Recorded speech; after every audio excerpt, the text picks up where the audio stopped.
জীবনের এক গভীর মুহূর্তে মানুষ থেমে যায়। চারদিকে শব্দ থাকে, কোলাহল থাকে, মানুষের ভিড় থাকে, কিন্তু ভেতরে জন্ম নেয় এক অদ্ভুত শূন্যতা। মনে হয় সবাই কথা বলছে, কিন্তু কেউ শুনছে না। সবাই দেখছে, কিন্তু কেউ বুঝছে না। ঠিক সেই মুহূর্তেই মানুষ খোঁজে এক কণ্ঠস্বর, যে কণ্ঠস্বর শুধু সান্ত্বনা দেয় না, যে কণ্ঠস্বর শুধু চোখের জল মুছে দেয় না, বরং পথ দেখায়, জীবনের অর্থ মনে করিয়ে দেয়। হাজার হাজার বছর আগে ঠিক এমনই এক সংকটের মুহূর্তে একজন যোদ্ধা দাঁড়িয়েছিলেন যুদ্ধক্ষেত্রে। চারদিকে শঙ্খধ্বনি, অস্ত্রের ঝনঝনানি, মৃত্যুর প্রস্তুতি, কিন্তু তার ভেতরে ছিল গভীর দ্বন্দ্ব, গভীর শূন্যতা। সেই যুদ্ধক্ষেত্র ছিল কুরুক্ষেত্র, আর সেই যোদ্ধা ছিলেন অর্জুন। অর্জুনের সামনে ছিল কর্তব্য, কিন্তু হৃদয়ের ভেতরে ছিল ভয়।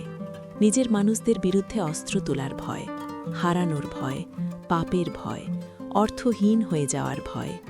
ঠিক তখনই যে কণ্ঠস্বর উচ্চারিত হয়েছিল তা কোনো সাধারণ ভাষণ ছিল না, তা ছিল জীবনের গভীরতম সত্যের প্রকাশ। সেই কণ্ঠস্বর ছিলেন শ্রীকৃষ্ণ, আর সেই অমর বাণীগুলো একত্রে রূপ নেয় ভগবদ্ গীতাতে। গীতা কোনো গল্পের বই নয়, এটি মানুষের ভাঙা মনকে জোড়া লাগানোর গ্রন্থ। এটি এমন এক আলো যা শুধু অন্ধকার দূর করে না, অন্ধকারকে বুঝতেও শেখায়। গীতা প্রথমেই আমাদের ধারণা ভেঙে দেয়। আমরা ভাবি, আমি এই দেহ, এই নাম, এই পরিচয়, এই পদবি, এই আমি। কিন্তু গীতা ধীরে ধীরে বলে, না, তুমি দেহ নও, তুমি এই নাম নও, তুমি এই পরিচয় নও। দেহ আসে, দেহ যায়, যৌবন আসে, যৌবন যায়, শক্তি আসে, শক্তি যায়, কিন্তু তোমার ভেতরে যে চেতনা, যে সাক্ষী, সে কখনো জন্মায় না, সে কখনো মরে না। এই উপলব্ধি মানুষের ভয়ের শিকড়ে আঘাত করে, কারণ মানুষ যত ভয় পায় তার মূল কারণ একটাই, দেহের সঙ্গে অতিরিক্ত আসক্তি, মৃত্যু ভয়, হারানোর ভয়, ব্যর্থতার ভয়, অসম্মানের ভয়। সব ভয়ের গভীরে লুকিয়ে থাকে এই ভাব, আমি শেষ হয়ে যাব। গীতা বলে, তুমি শেষ হও না, শুধু রূপ বদলাও। জীবনে মানুষ সবচেয়ে বেশি কষ্ট পায় প্রত্যাশা থেকে। আমরা কাজ করি, কিন্তু কাজের সঙ্গে সঙ্গে ফলটাকেও শক্ত করে আঁকড়ে ধরি। আমি এটা করলে আমাকে এটা পেতেই হবে, আমি এত দিলাম, আমাকে এতটাই ফিরতে হবে, আমি ভালো, তাই আমার সঙ্গে খারাপ হতে পারে না। এই প্রত্যাশাই মানুষের শান্তি কেড়ে নেয়। গীতা ধীরে, খুব ধীরে আমাদের শেখায়, তোমার অধিকার কর্মে, ফলের অপর নয়। ফল যদি সত্যিই আমাদের হাতে থাকত, তবে পৃথিবীতে কেউ কাঁদত না, কেউ ভেঙে পড়ত না, কেউ হতাশ হতো না। কাজ করো নিষ্ঠার সঙ্গে, সততার সঙ্গে, মন দিয়ে, প্রাণ দিয়ে, কিন্তু ফল ছেড়ে দাও ভগবানের হাতে। এই ছেড়ে দেওয়াই প্রথম ধাপ। মানুষ ভাবে সুখ বাইরে, আরও টাকা, আরও সম্মান, আরও স্বীকৃতি, কিন্তু যতই পায় ততই খালি লাগে। গীতা বলে, ইন্দ্রিয়ের ভোগে সুখ স্থায়ী হয় না, যা ইন্দ্রিয় দিয়ে আসে তা ইন্দ্রিয় দিয়েই চলে যায়। প্রকৃত সুখ আসে অন্তরের স্থিতি থেকে। যে মানুষ নিজের মনকে স্থির করতে শেখে, সেই প্রকৃত বিজয়ী।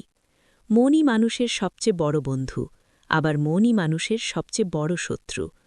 নিয়ন্ত্রিত মন তোমাকে আলোর পথে নিয়ে যাবে, লাগাম ছাড়া মন তোমাকে অন্ধকারে ঠেলে দেবে। তাই গীতা বলে, নিজেকে জয় করো। বাইরের যুদ্ধ সহজ, ভেতরের যুদ্ধ ভয়ঙ্কর কঠিন, কিন্তু যে ভেতরের যুদ্ধ জিতে যায় সে পৃথিবীর সব যুদ্ধ জিতে ফেলে। মানুষ প্রশ্ন করে, ভগবান কেন কষ্ট দেন? গীতা শান্তভাবে উত্তর দেয়, কষ্ট শাস্তি নয়, কষ্ট প্রস্তুতি। ভগবান মানুষকে ভাঙেন না, ভগবান মানুষকে গড়েন। যে লোহা আগুনে পুড়ে শক্ত হয়, সেই লোহাই তলোয়ার হয়। কষ্ট ছাড়া চরিত্র তৈরি হয় না, অস্ত্র ছাড়া গভীরতা আসে না। গীতা আমাদের কর্মযোগ শেখায়। সংসার ছেড়ে পালিয়ে যাওয়া মুক্তি নয়, সংসারের মাঝেই থেকে নিষ্কামভাবে কাজ করাই সত্যিকারের সাধনা। মা সন্তানের যত্ন নিলে, কৃষক জমি চাষ করলে, কর্মচারী সততার সঙ্গে কাজ করলে, সবই যোগ। শর্ত একটাই, অহংকার থাকবে না। আমি করেছি, এই ভাবটাই মানুষকে ডুবিয়ে দেয়। গীতা বলে, তুমি একটি মাধ্যম মাত্র।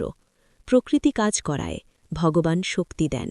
এই উপলব্ধিয়ে বিনয়, এই বিনয়ে শান্তি। আসক্তি থেকে জন্মায় ক্রোধ, ক্রোধ থেকে জন্মায় অন্ধ সিদ্ধান্ত। রাগের সময় নেওয়া সিদ্ধান্ত মানুষের ভবিষ্যৎ ধ্বংস করে দেয়। তাই গীতা বলে, নীরব হও, স্থির হও। নীরবতা অনেক সময় সবচেয়ে বড় শক্তি। ভক্তি মানে শুধু চোখ বন্ধ করে প্রার্থনা নয়, ভক্তি মানে বিশ্বাস। এই বিশ্বাস যে আমি একা নই। যখন সবাই ছেড়ে যায়, যখন পথ অন্ধকার হয়ে যায়, তখনও কেউ একজন আছেন যিনি সব দেখছেন। এই বিশ্বাসই মানুষকে ভাঙতে দেয় না। গীতা শেখায় সমতা। সুখে উল্লাস নয়, দুঃখে ভেঙে পড়া নয়। যে মানুষ সুখ ও দুঃখকে সমানভাবে গ্রহণ করতে পারে, সে স্থিতপ্রজ্ঞ। সময় থামে না। যৌবন যাবে, সম্পর্ক বদলাবে, সবই বদলাবে। তাই চিরন্তনের সঙ্গে যুক্ত হও, এই বদলানো জগতের মাঝেই। জ্ঞান মানে শুধু বই পড়া নয়, জ্ঞান মানে নিজেকে জানা। আমি কে? কেন এসেছি? কোথায় যাচ্ছি? এই প্রশ্নগুলোর উত্তরই মানুষকে ভয়মুক্ত করে। শেষ পর্যন্ত গীতা শেখায় শরণাগতি। যখন সব চেষ্টা শেষ, তখন নিজেকে ভগবানের হাতে ছেড়ে দেওয়াই পরম শান্তি। এই শরণাগতি দুর্বলতা নয়, এটাই চূড়ান্ত শক্তি। তুমি ক্ষণস্থায়ী অতিথি, কিন্তু তোমার কর্ম থেকে যাবে। তাই এমন কাজ করো যাতে তুমি আলো হয়ে থাকো, বোঝা হয়ে নয়। গীতা কোনো ধর্মের সীমায় আটকে নেই, এটি জীবনের ম্যানুয়াল। আজ যদি তোমার মন প্রশ্নে ভরা হয়, গীতা উত্তর দেয়। আজ যদি তুমি ভেঙে পড়ো, গীতা তুলে ধরে। কারণ গীতা শুধু পড়ার জন্য নয়, গীতা বাঁচার জন্য।